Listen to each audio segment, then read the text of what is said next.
Olá, muito boa noite e bem-vindos a mais um vídeo do canal Benfica 21.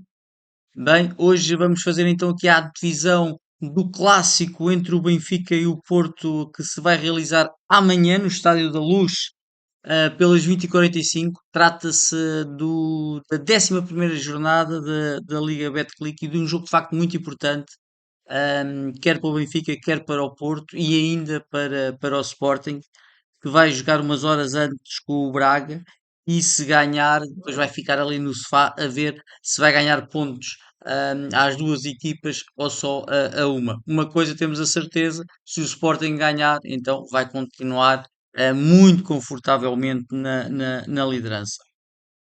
E, na verdade, se perder também continua na liderança. Ora, o Sporting, como podem ver aqui na classificação, tem por vitórias todos os 10 jogos realizados.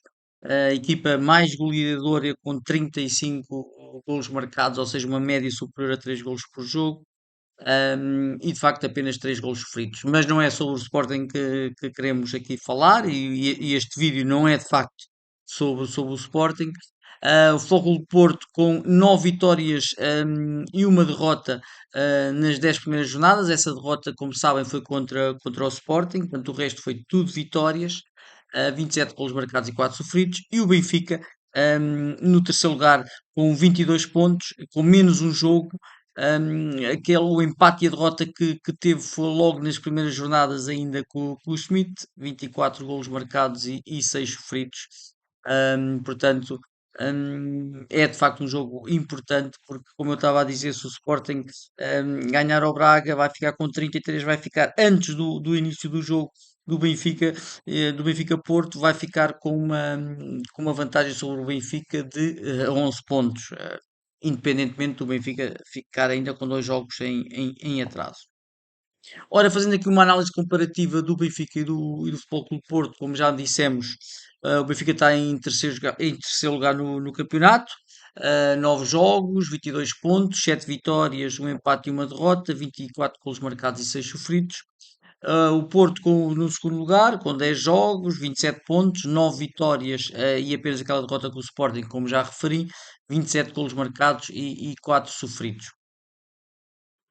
Depois, no total da época, para não me estar aqui a tornar muito repetitivo, a percentagem de vitórias do Porto tem 13 vitórias em 17 jogos, ou seja, tem uma percentagem de vitórias de 76%.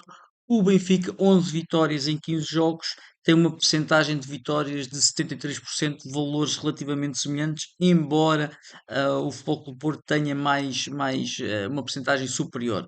Média de golos marcados por jogo, o Porto 2,59 acima do Benfica, não muito, mas acima. Mas em golos sofridos, o Futebol Clube do Porto também tem em média mais golos sofridos do que o Benfica, ou seja, o Benfica 0,73 e o Futebol Clube do Porto 0,90. Ou seja, o Porto um bocadinho melhor no ataque, o Benfica um bocadinho melhor na defesa. Isto em termos de números de golos marcados e de golos sofridos. Média etária muito, muito semelhante. O Porto baixou muito da época passada para esta, à volta dos 24. O Benfica mesmo assim tem uma média etária abaixo do Porto, mas também um valor muito, muito residual. Estrangeiros,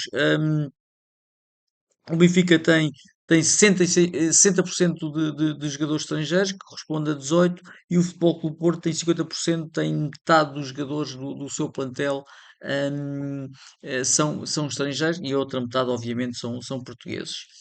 O jogador em destaque, até ao momento, no Benfica continua a ser de longe o Arthur Koglu, 10 jogos, 8 golos e 4 assistências, e de facto teve um jogo muito, muito complicado contra o Bayern Munique, como sabemos, e não vale a pena estarmos a continuar a tocar nesta tecla. O jogador em destaque no Porto, também sem grandes surpresas, o Samu, que foi agora chamado à seleção, provavelmente vai ter a primeira internacionalização pela seleção principal de Espanha. 12 jogos, e não tem assistência, mas é 12 jogos e 11 golos, portanto, quase um gol por jogo. Se formos a ver aqui, o Actor Koglu também tem quase esse gol por jogo e ainda tem mais 4 assistências. O jogador mais valioso do plantel do Benfica é o António Silva com 40 milhões, mas com uma tendência, direi eu, a perder valor porque não está de facto a jogar a titular. E quando joga, de facto, não tem feito as melhores exibições, na verdade, ainda não fez muito para ganhar o lugar, embora o Otamendi, na minha opinião, já tenha feito muito para perder o lugar. No Futebol Clube do Porto, o jogador mais valioso também é de longe o Diogo Costa, com 45 milhões. Hum, Continua aqui pelo futebol português, mas na verdade é um dos melhores guarda-redes da Europa, diria eu. O valor total do plantel, o Benfica 335 milhões, o Futebol Clube do Porto 351 milhões, mas dizer também que o Porto tem mais alguns jogadores do que o Benfica, mais dois ou três jogadores do que o Benfica no total. O valor médio por jogador, que eu gosto muito de fazer esta conta, que é dividir o valor total do plantel pelo número de jogadores, o Benfica aí tem, em média, cada jogador do Benfica vale mais 900 mil euros, mais ou menos 1 milhão de euros do que o Futebol Clube do Porto. São apenas números, mas que eu gosto de facto de estudar e depois de fornecer aqui. Relativamente àquela que eu considero que seja, deixa-me só ver aqui uma coisa que eu não sei se está aqui mais à frente. Outra coisa que eu queria falar, peço desculpa, mas eu estava aqui a verificar se tinha o vídeo completo. Relativamente aqui à tática do Bruno Lage, eu penso que ele não vai arriscar a inventar desta vez. Portanto, será aquele que estava-se a formar como um 11 mais normal, entre aspas, do Benfica e mais forte. Trubino na baliza, Tomás Araújo e Otamendi como defesas centrais, o Bá defesa direito, o Carreras defesa esquerdo, portanto o Bá, pelo que o Bruno Lage disse, recuperou, é um jogador de facto importante para dar ali profundidade ao flanco direito do Benfica, que é um jogador de facto muito veloz. O Tomás Araújo continua a ser o melhor central, mas de longe do Benfica. E o Otamendi, sempre com aquelas falhas individuais, mas se calhar uns furos acima do António Silva, principalmente pela experiência que dá à equipa e também nas bolas paradas, ser sempre um jogador perigoso. Carreras também, não contando com este jogo que o Bayern Munique está a fazer de facto uma ótima época, também parece-me que não há muitas dúvidas.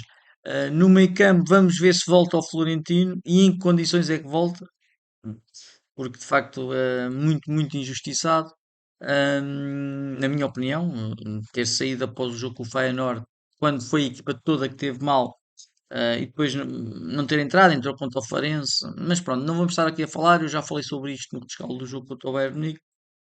Portanto, Florentino, o Aursens ali a dar apoio ao Baio Di Maria na direita e o Cockchu também ali um bocadinho mais descaído para a esquerda, mas com aí a responsabilidade de ligar ali o meio campo ao ataque do Benfica, com os seus passos, com o seu transporte de bola.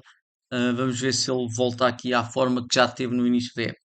Depois, os três da frente, diria eu, os habituais, o Di Maria na direita, o Aktürkoğlu na esquerda e o Pavlidis na frente. Pavlidis que, lá está, a exceção aqui ao jogo contra o Bayern Munique, tem marcado, marcou nos últimos dois jogos, sei que contámos com esse jogo. O Aktürkoğlu parece-me que está a perder um bocadinho a forma que já teve, mas também era impossível manter-se dessa forma. Vamos lá ver se ele vai desmentir. E o Di Maria, que pode de facto fazer a diferença a qualquer momento. Esta é a tática que eu prevejo, que é a tática mais normal, a tática em que não se inventa e eu espero que o Bruno Lage não invente. Aqui uma alternativa seria de facto a este 4-3-3, o 3-4-3, que eu também considero que se for bem trabalhado, pode ser de facto uma boa tática, mas penso que ele não vai agora arriscar desta maneira. Quer o Turbin na baliza, depois o Carreras a encostar um bocadinho mais ao centro, jogando quase como terceira defesa central, o que nos permitiria ter uma boa saída, quer à esquerda com o Carreras, quer à direita com o Tomás Araújo, e ter ali de facto uma grande consistência defensiva. Depois no meio campo, o Cockchu e o Aursnes, e neste caso era o Florentino que saía. O Cockchu e o Aursnes seriam de facto fundamentais aqui. E o seu trabalho também de sapo, o seu trabalho, aí tinha que ser de facto o Cockchu, tinha aqui que arregaçar as mangas e ajudar muito o Aursnes. E depois nas aulas o Best ali a fazer aquela posição de defesa médio esquerdo e o Bá no ao lado contrário, no lado direito, também defesa médio esquerdo. Ou seja, ficávamos aqui com 4 jogadores. E depois, lá está, os três da frente, Di Maria, Aktürkoğlu e Pavlidis, sendo que este Aktürkoğlu e o Di Maria teriam aí uma maior liberdade de jogar entre as alas entre as alas e o meio e fazerem trocas posicionais, porque com o Bá à direita, com o Tomás Araújo central, o lado direito, o Austin nos a ajudar, estaria protegido. E na esquerda a mesma coisa com o Carreras, o Best e o próprio Cockchu. Portanto, é uma tática quase um bocadinho à Sporting, este 3-4-3, mas que precisa de ser de facto muito, muito trabalhado. Mas quando tem esse trabalho, esse estudo, pode de facto criar problemas muito, muito grandes ao adversário. Ora, aspectos positivos, ou o que é que poderá ser positivo para o Benfica nesse jogo? De facto, joga em casa, apesar de facto não termos números muito, já vou falar mais à frente, mas números muito interessantes nos jogos com o Futebol Clube do Porto aqui na Nova Luz. Mas temos o apoio dos adeptos e ter estar ali 60 mil pessoas ou mais a puxar, de facto, nunca pode ser mau para o Benfica. Também aquela necessidade urgente de dar resposta positiva ao jogo da Champions também poderá, por um lado, poderá ser mau por causa da pressão, mas por outro lado, será uma pressão que os jogadores têm que interiorizar e enfrentá-la com toda a força, ou seja, essa necessidade e essa vontade de querer dar uma resposta poderá também jogar a favor do Benfica. Depois confiar também que o Benfica tem de facto um excelente plantel. Eu acredito que seja de facto o melhor plantel do Campeonato Português. Ainda não é a melhor equipa de facto, mas tem os melhores jogadores e muitas vezes são esses jogadores que fazem diferença, um ou outro, aqueles jogadores de grande qualidade que fazem diferença e o Benfica tem mais e melhores jogadores, na minha opinião, do que o Porto para fazer essa diferença. A nível físico, vamos ver, tem mais um dia de descanso, poderá ou não ser importante. O Porto nestes jogos, acho que estou quase sempre fresco, é de facto, é o que tem acontecido. Mas pode acontecer que não seja o caso e que o Benfica aproveite esse maior descanso em relação ao Porto. Aspectos negativos, de facto, e Deus queira que eu esteja enganado, mas houve aqui uma grande quebra de confiança. Bruno Lage, jogadores, de facto. O que o Bruno Lage fez com aquela decisão de simplesmente não atacar foi de facto dizer aos jogadores: eu não confio em vocês, eu antes prefiro defender e perder por 1 ou 2 a 0 do que tentar arriscar um bocadinho mais e perder por 5 ou 6. Portanto, eu acho que foi de facto um atestado que ele passou aos jogadores de incompetência. Deu de facto, é que nem foi de uma forma indireta, foi de uma forma direta, disse que não confiava neles para jogarem olhos nos olhos, na medida do possível e tendo sempre aquelas preocupações defensivas com o Bayern Munique. Isso de facto retirou de certeza confiança aos jogadores neles próprios e confiança deles no que o Bruno Lage diz, porque se calhar no início dizia que eram os melhores ou que eram muito bons, e não demonstram isso.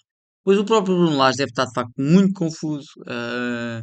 Hum, Portanto, não confio nos jogadores, as coisas correram mal, provavelmente está-se a sentir sozinho.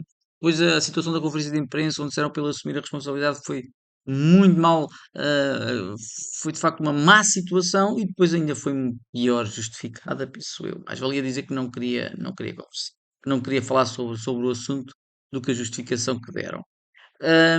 Depois os históricos é o que eu estava a dizer há bocado, os históricos dos jogos com o Futebol Clube do Porto, principalmente aqui na Nova Luz, têm sido de facto muito, muito complicado. É um histórico de facto que não é nada favorável.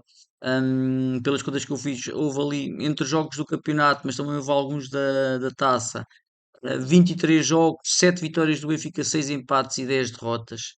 De facto, vantagem do Futebol Clube do Porto. Os últimos 5 jogos, temos derrota do Benfica, depois empate, derrota do Benfica e vitória do Benfica. Foi a última vitória com o Schmidt, mas fomos a ver nos últimos 5 jogos, temos 3 derrotas e um empate. É o que é. Se calhar mais valia não estar aqui com estes dados, mas acho que não vale a pena estarmos a esconder. De facto, depois ano após ano pensamos é desta que vamos começar a ganhar e depois não acontece. Mas talvez seja nesta. Embora de facto este jogo com o Bayern, e eu estou sempre a falar nisto, hum, toldou-me muito aqui a confiança. E depois este atraso para o Sporting também já falámos, portanto, neste preciso momento temos 8 pontos para o Sporting, 5 para o Porto. O Sporting vai jogar amanhã também um jogo difícil com o Braga, de certeza que vai ser um jogo difícil, mas se ganhar ficam 11 pontos. Com mais dois jogos com o Benfica, volto a reiterar, mas se não ganhamos, de facto fica muito complicado mesmo.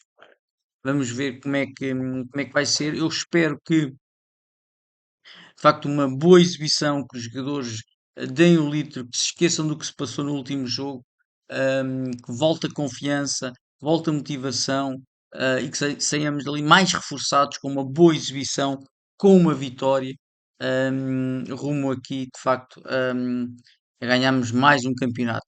Não sei se vai ser possível, mas sempre benfiquistas, sempre do Benfica. Nós benfiquistas temos de ser sempre do nosso glorioso, torcer sempre, ter sempre esperança. E espero de facto que corra tudo bem. Peço desculpa que agora aqui até coloquei aqui o rescaldo do Benfica Gil Vicente, não era isso que eu queria. Peço desculpa aqui por este print, que eu fico aqui sempre com o histórico. Bem, um abraço para todos, um bom resto de sábado, tudo bom. Obrigado. E não se esqueçam de colocar o vosso like, os vossos comentários, as vossas sugestões. Isso é de facto muito importante. Um abraço, um bom resto de sábado, um bom domingo e um bom jogo amanhã.